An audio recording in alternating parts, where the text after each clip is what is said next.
जिसके घर में कैंसर पेशेंट होता है वो पहले से ही परेशान होता है। एक तो मरीज की जान बड़ी कीमती होती है और दूसरा लाखों रुपए का खर्चा इस कैंसर के इलाज में आता है और इसी लाखों रुपए की दवाइयों का फायदा उठा रहे थे वो ठग जो इस कैंसर की नकली दवाइयों को बना रहे थे और उनको बेच रहे थे और करोड़ों रुपए का मुनाफा कमा रहे थे। लेकिन दिल्ली पुलिस की क्राइम ब्रांच ने इस ऐसे पूरे गैंग को पकड़ा है।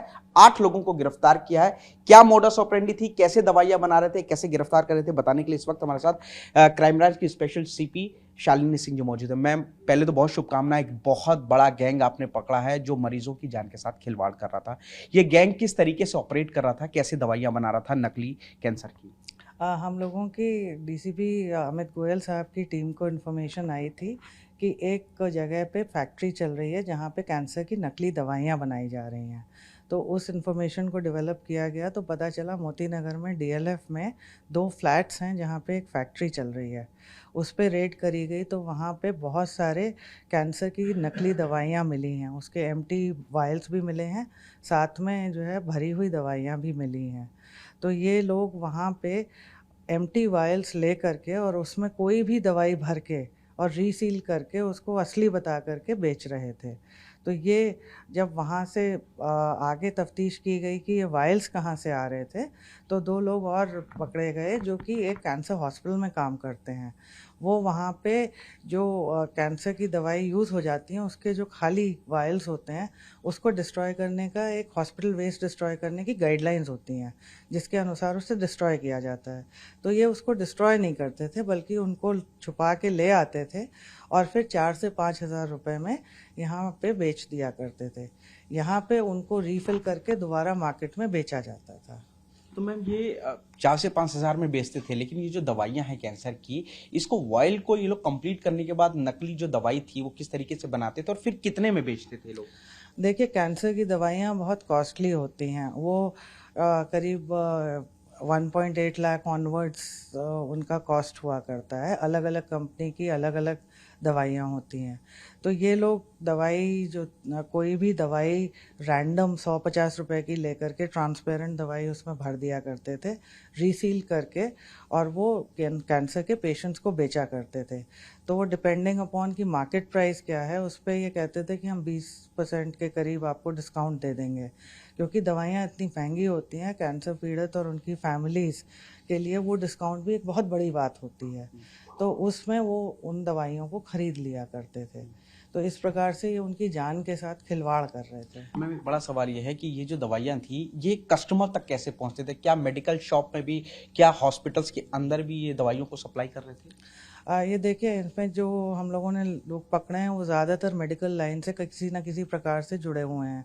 उसमें कुछ फार्मासिस्ट हैं, कुछ लैब टेक्नीशियंस हैं। तो इसमें जो है एक दुकान भी हम लोगों ने रेड करी थी, जो मेडिकल केमिस्ट की दुकान थी, जो एक कैंसर हॉस्पिटल के पास ही लोकेटेड है। तो ऑब्वियसली जो हॉस्पिटल में जाता है वो दवाई खरीदने नियरेस्ट दुकान पे जाता है, तो उसके थ्रू भी ये लोग बेच रहे थे। इसी प्रकार से मुजफ्फरपुर बिहार में भी हम लोगों ने रेड करी, वहाँ भी एक केमिस्ट शॉप हम लोगों के नोटिस में आई है जहाँ पे इस तरह की दवाइयाँ बिक रही थी। इसके अलावा एक व्यक्ति जो कल पकड़े गए, उन्होंने एक मेडिकल टूरिज्म की कंपनी बना रखी थी। अब ये जो शख्स हैं ये एक हॉस्पिटल या अलग अलग हॉस्पिटल्स के ऑन्कोलॉजी डिपार्टमेंट में काम कर चुके हैं। तो वहाँ ऑब्वियसली ये कांटेक्ट में आते थे कैंसर पेशेंट्स के साथ और उनका ट्रस्ट जीत लेते थे। तो इन्होंने जो मेडिकल टूरिज्म की कंपनी बनाई उसमें ये लोगों को, पेशेंट्स को अपना इलाज करवाने के लिए इंडिया लाते थे और डिस्काउंटेड प्राइस पे दवाई देने का प्रॉमिस करके उनको ये दवाइयाँ बेचा करते थे। मैम, कुछ पता लगा है कि कितनी दवाइयां अभी तक बेच चुके होंगे, कितने लोगों की जान से खिलवाड़ किया और कितना अमाउंट इन्होंने कमाया होगा और कितना आप लोगों ने रिकवर किया अमाउंट?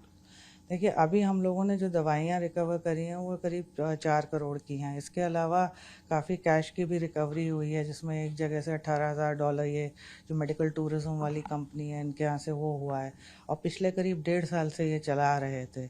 और इन्होंने जो है फ्लैट्स वगैरह भी लिए हुए हैं। वो पूरी मनी ट्रेल की अभी जांच हो रही है। मैम, कुल कितने लोग अभी आपने अरेस्ट किया? और दूसरी बात ये कि ऑनलाइन अगर देखा जाए तो दवाइयां लोग बहुत खरीदते हैं, कुछ डिस्काउंट भी उनको मिलता है, तो क्या ऑनलाइन भी ये लोग बेचने लग रहे थे और या विदेशों में ये मेडिकल टूरिज्म के जरिए भी कई देशों में इनकी दवाइयां जा चुकी हैं?